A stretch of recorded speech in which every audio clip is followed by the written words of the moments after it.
Modou, un homme d'affaires africain prospère et respecté, était devenu un symbole de réussite à travers le continent.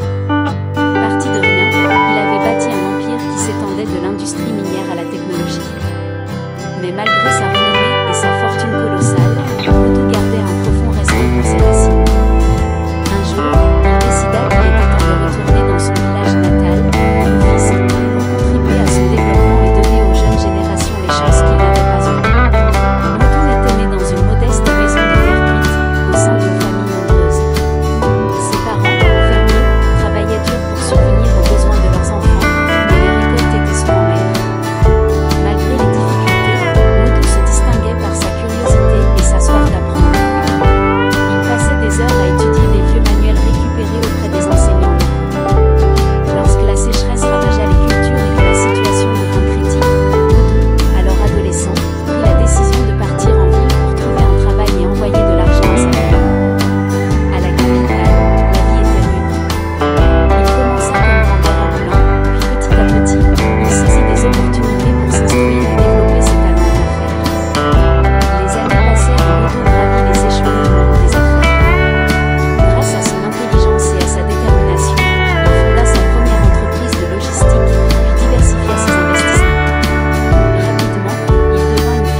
D'un centre de formation professionnelle pour les jeunes et d'un dispensaire médical.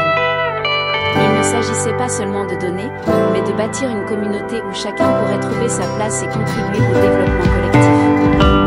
Les mois qui suivirent furent intenses. Modou supervisa les travaux, s'assurant que tout était fait avec soin et respect. Il forma des partenariats avec des entreprises locales, veillant à ce que les bénéfices soient partagés par tous. Les jeunes du village commencèrent à rêver de carrières qui, jusque-là, leur semblaient inaccessibles. L'école ouvrit ses portes avec un discours émouvant de Modou, où il rappela à chacun que le potentiel se trouvait en eux, et que la clé du succès était le travail acharné et la solidarité. Le centre de formation, quant à lui, permit aux jeunes d'acquérir des compétences pratiques en menuiserie, couture, informatique et bien d'autres métiers. Rufisque changea rapidement, mais l'esprit communautaire resta intact. Grâce aux initiatives de Modou, les familles trouvèrent de nouvelles sources de revenus et les enfants accédèrent à une éducation.